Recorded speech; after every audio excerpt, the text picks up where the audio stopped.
बहुत बहुत धन्यवाद संचालक महोदय।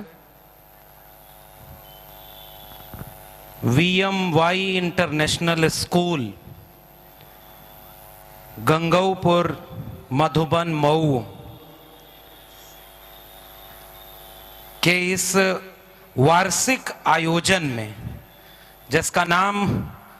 आरंभ रखा गया है, इस आयोजन में सबसे पहले मैं पूरी आयोजन समिति का, विद्यालय के निदेशक ऋषि रामनरेश ग्रुप ऑफ कॉलेज के निदेशक चंद्रमणि यादव गुड्डू जी का बहुत आभार व्यक्त करता हूं और पूरी आयोजन समिति का आभार व्यक्त करता हूं कि आपने इस आयोजन में हमें आमंत्रित किया और आप सब लोगों से मिलने का मौका दिया है। इस ऋषि रामनरेश ग्रुप ऑफ कॉलेज के चेयरमैन विजयमल जी, इस आयोजन के सह आयोजक आदरणीय राम जी यादव जी, और इस कार्यक्रम में विशिष्ट अतिथि के तौर पर बलिया बैरिया के विधायक आदरणीय जयप्रकाश अंचल जी, हमारे साथी, हमारे सहपाठी और वर्तमान में गोरखपुर विश्वविद्यालय के प्रोफेसर भाई रामनरेश राम जी, कानपुर विश्वविद्यालय के डॉक्टर मनोज मंजुल जी, इन सब का आभार। हमारे जिले के, हमारे ही नहीं, हमारे पिताजी के जिन लोगों ने साथ काम किया, बहुत पारिवारिक रिश्ता है, पूर्व मंत्री हैं आदरणीय चंद्रदेव जी, बाबूजी भी आए हुए हैं, मैं उनका भी बहुत आभारी हूं, स्वागत करता हूं। जिले के और भी बहुत वरिष्ठ लोग हैं, सम्मानित लोग हैं। सबका नाम लेने की बजाय एक साथ सबको धन्यवाद, और सबसे ज्यादा धन्यवाद उन तमाम लोगों का जो बहुत देर से इस कार्यक्रम में बैठे हुए हैं और जिन बच्चों के इस कार्यक्रम में, जिन बच्चों की मेहनत से, उनकी कुशलता से इस कार्यक्रम का चार चांद लगा है, उन बच्चों को मैं बहुत सारी बधाई देना चाहता हूं जिन्होंने बहुत शानदार तरीके से अपना प्रतिभा परिचय कराया है। आप देखे होंगे कि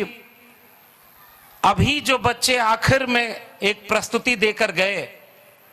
कि इस धरती को बचाना भी है हमें,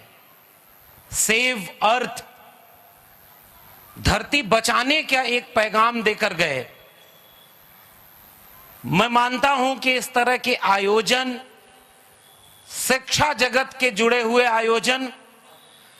कलम और किताब बचाने के इस तरह के आयोजन, प्लास्टिक बचाने से ज्यादा इस धरती को जितना खतरा प्लास्टिक से है, उससे ज्यादा खतरा उन लोगों से है जो आज के कलम और किताब को छीन रहे हैं और शिक्षा को खतरे में डाले हुए हैं। प्लास्टिक से तो फिर भी बचाया जा सकता है। बच्चों ने पैगाम दिया कि पेड़ लगाओ, आज नहीं कल लोग समझेंगे भी, लेकिन आज जो सबसे बड़ा खतरा है, मैं गुड्डू जी को इसके लिए भी धन्यवाद देता हूं कि इन्होंने वार्षिक आयोजन में तमाम प्रोफेसर लोगों को भी आमंत्रित किया ताकि एक वैचारिक संदेश भी जाए कि आज के समय में हमारी और आपकी जिम्मेदारी क्या है। आप इन बच्चों के आयोजन को पूरी तरह से देखिए, समझिए, कितने कम उम्र के बच्चे, इनके शिक्षकों ने कितना मेहनत किया होगा तब एक डांस परफॉर्मेंस तैयार होता है। बहुत कम उम्र के बच्चे कितना मेहनत करके इस स्टेज पर खड़े हुए। मैं इनको देख रहा था तो ये लगा कि जब इन छोटे छोटे बच्चों को स्टेज मिला, इस उम्र में तो हम लोग इतना डरते थे कि स्टेज पर आने पर पैर कांपने लगता था, और ये बच्चे यहां आकर के अपनी प्रतिभा दिखा रहे हैं। इन बच्चों के लिए आप सबको जोरदार ताली बजानी चाहिए, जिनको शुभकामना मिले कि इनका भविष्य उज्जवल हो। और आज के समय में कुछ जरूरी बातें जिसके लिए गुड्डू जी ने, और मित्र हमारे हैं ब्रजेश यादव जी, प्राथमिक विद्यालय में शिक्षक भी हैं, और तमाम लोग, इन लोगों ने जब हमें आमंत्रित किया तो बहुत व्यस्त कार्यक्रम के बाद इधर उधर कुछ चीजें हटा करके हमने कहा कि बाकी देश भर में तो हम लोग चलते ही रहते हैं, घूमते ही रहते हैं, पूर्वांचल की मिट्टी चूंकि अपनी मिट्टी है, जहां आप पैदा हुए होते हैं, जहां आप पले बढ़े होते हैं, उस घर में जब भी कोई न्योता आए तो मेहमान बन के नहीं, अपने घर का व्यक्ति बन के आना चाहिए, और वो बन के हम आपके बीच में आए हैं। इसके लिए आपका बहुत आभार व्यक्त करते हैं। Thank you, sir, for your insightful speech. We appreciate your time and thoughts.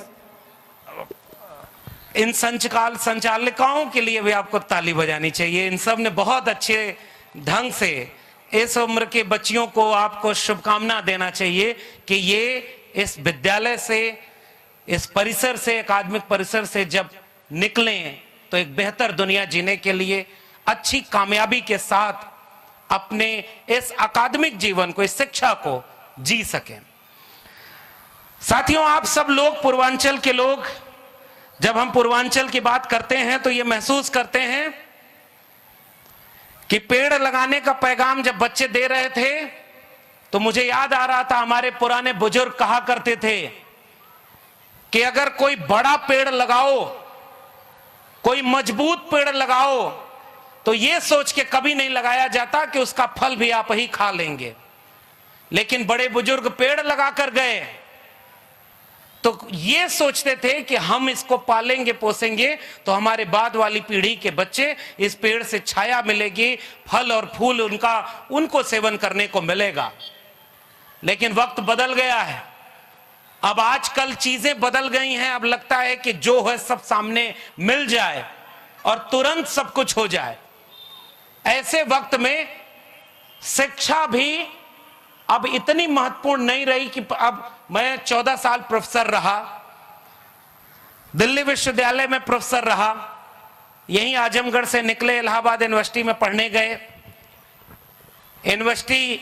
में हम राम नरेश भाई, हम लोग साथ में सहपाठी रहे, पढ़ाई करते थे।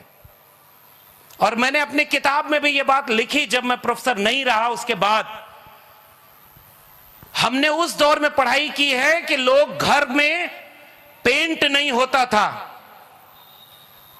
घर में त्योहार पर एक रोटी कम बनती थी, कपड़ा मांगते थे तो यह होता था कि कपड़ा एक ही, दो जोड़ी कपड़े, इसी से गुजारा कर लो।